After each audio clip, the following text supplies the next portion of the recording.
Pretoria's vacant Telkom Towers complex, which was originally purchased to accommodate the South African Police Service, SAPS headquarters, is costing taxpayers an estimated 6.8 million rand every month, according to the Department of Public Works.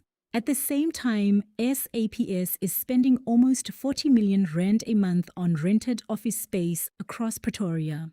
The issue came under scrutiny in Parliament on Wednesday when officials from the Department of Public Works and Infrastructure appeared before the Portfolio Committee. Telkom Towers was bought in 2016 for nearly 700 million rand, but the complex was evacuated in February 2024 following health and safety concerns. It has remained largely vacant ever since. Only one of the complex's 9 buildings was ever occupied by SAPS.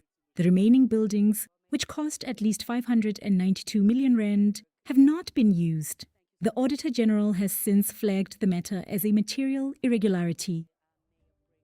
In other business news, the Public Works and Infrastructure Department has questioned the acquisition of the infamous Telkom Towers for more than 695 million rand in 2016. That's as the building remains largely unoccupied after 200 million rand spent on renovations and other services to date. This emerged at an oversight visit by Minister Dean McPherson, accompanied by the City of Tshwane's Executive Mayor, Silius Brink. Business reporter Ntokozo Khumalo ventilated this further with Brink.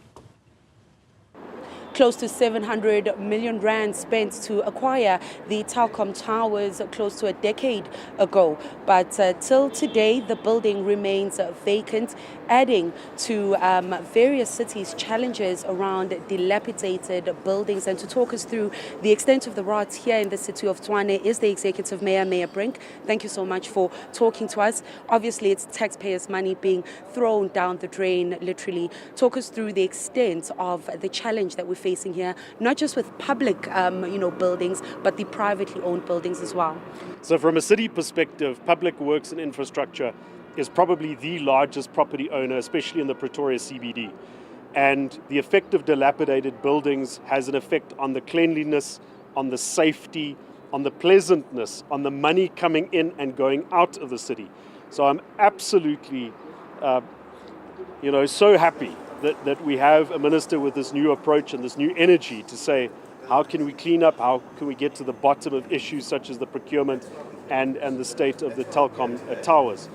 And we want to have the same conversation with other property owners. As a city, we are currently updating our derelict buildings bylaw, where we want to be in a position after all of the processes have been followed and a property owner is still not compliant, that we want to take that property out of their hands. When we get new infrastructure problems or new infrastructure projects, the problems there is usually the construction mafia. Talk us through the criminal elements that we're facing with, maintaining these buildings. Unfortunately, the South African law makes it exceptionally difficult for a lawful property owner to get back control of a building once we've lost it, especially if you're government. And what happens is important public facilities are hijacked, sites earmarked for service delivery, for infrastructure are occupied, and you have to provide alternative accommodation for folks. And very often you sit with a shadow landlord operating on the outside. So the people there are illegal occupants, but they're paying rent to somebody. And that you can't prove in a court of law because everything operates in the shadow world. The other problems with the occupied buildings is they become nests for drug dealers. And then you can literally drag evidence and you can sort of create a accountability-free zone, an investigation-free zone in the middle of the inner city. So I think part of the solution to the problem would be a reform of South Africa's eviction law. Well, Mayor, both the public and private sector having their work cut out for them.